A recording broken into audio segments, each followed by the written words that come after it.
Поздравявам, изключително много. Бях много разочарована. Здравейте, аз съм Иван Динков. Марко също става от март. Не, също те са от март, но те стартираха... Да. Не, просто с този визит, аз ще се трябва с този визит. Да.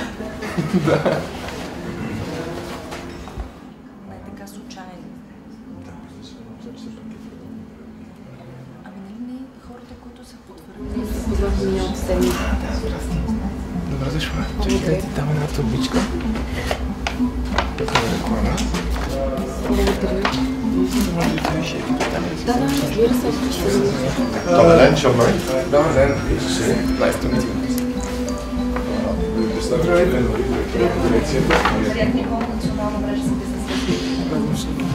Господин Мари, познавате?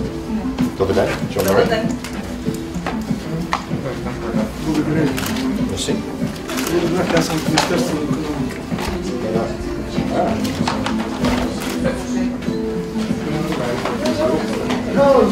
Добър ден, John Murray. We have met before. We have met before. Yeah. I was in the ministry and you dragged me along as the students. Good.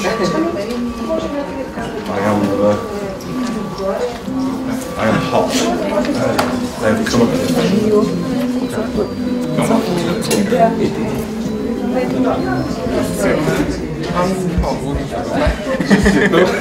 Мерси.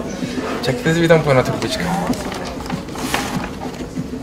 Ето ви за реклама. Ами, да. Настанявайте се.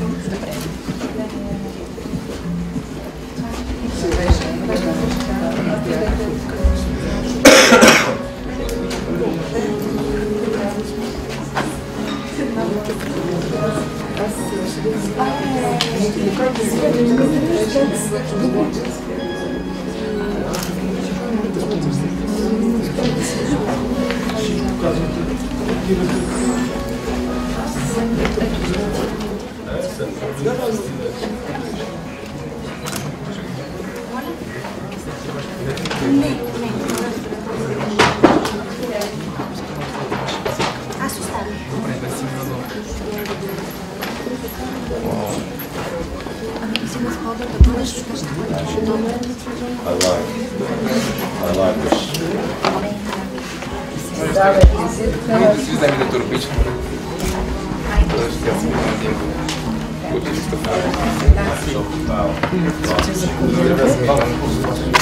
Аз само последно да си Добре, вземете си по една турбичка. Добре дошъл. Ако искаш ще ви това да си така, Картички си бяха заставени. Иван Комен. Видим електронна програма, въпрос може да служим.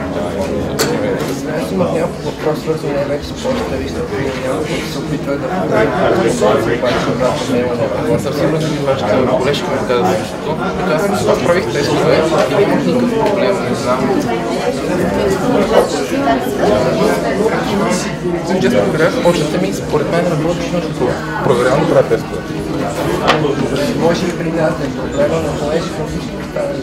При мен ситуация е същата, аз пращам към всички и се получава. Добър ден, аз казвам Иван Динков, приятел ми.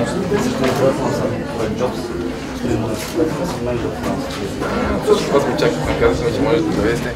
Ще ви дам. Ще заповядайте, че. Си. Наркома точка. Здравейте. Да, запознахме се.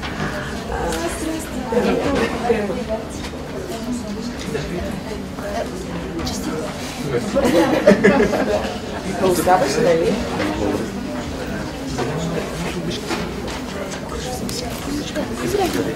Добър ден. Здравейте, приятно ми е. Здравейте. Здрасти.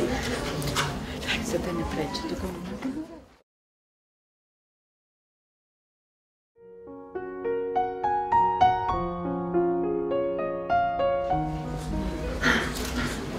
Първо, бих искал да ви приветствам с добре дошли. Радвам се, че толкова много хора са имали възможност да откликнат на моята покана и да дойдат днес тук на стартирането на интернет сайтите в БГ и нашата бизнес закуска. Преди да ви разкажа повече за самия сайт, ще поздравя нашите гости, които са за моя чест доста важни. Господин Ели Анави, началник отдел иновации, предприемачество и бизнес среда от Министерството на икономиката, енергетиката и туризма. Господин Емил Коматичев, държавен експерт в отдел иновации, предприемачество и бизнес среда, също от Министерството на икономиката, енергетиката и туризма. Костадин Мунев, който е менеджер на нашата бизнес на Jobs, и Женет Найденова, която е председател на ЯП България. Преди да започнем с самото представяне, ще дам възможността на господин Ели Анави и Женет да кажат няколко думи. Добър ден и от мен на всички. Благодаря много на Иван за тази покана и за това наистина мило събитие, което дава действително вече реалния старт на едно начинание, което двама млади души са започнали, износили и вече ние виждаме едно бебе, което прохожда и всички тук да му помогнем и да му пожелаем добър път.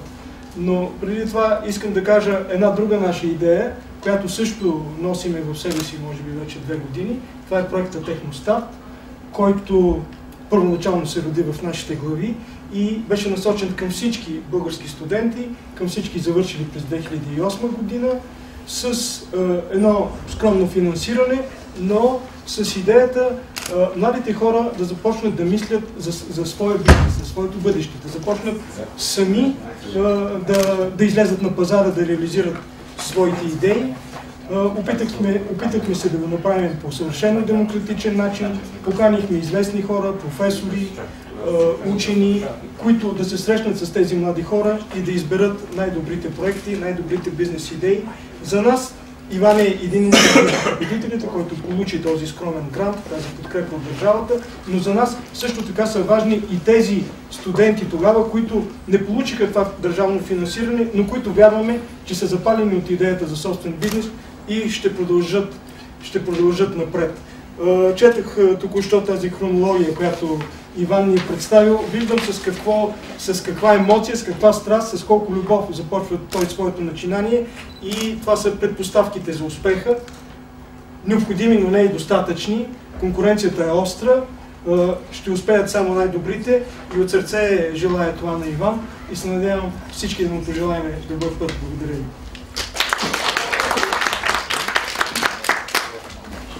Първо да поздравя Иван, да благодаря за оказаната чест да бъда сред всички вас тук.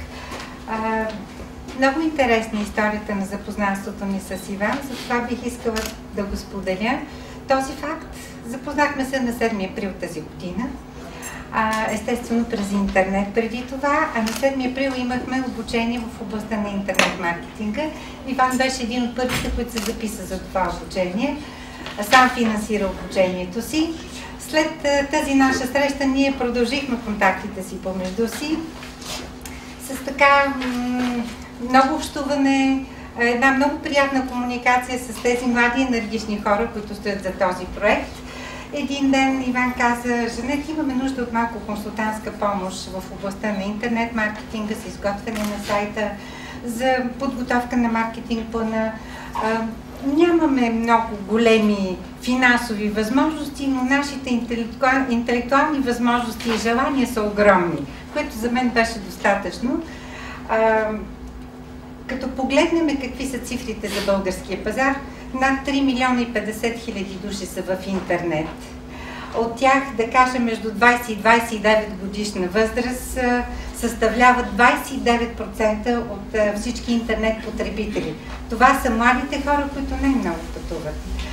Вярвам, че с тази енергия, с този устрем, с нестандартното мислене, с визията за бизнеса, която тези млади хора имат, проектът 3PBG ще успее и всички ние ще помогнем за този успех. Успех!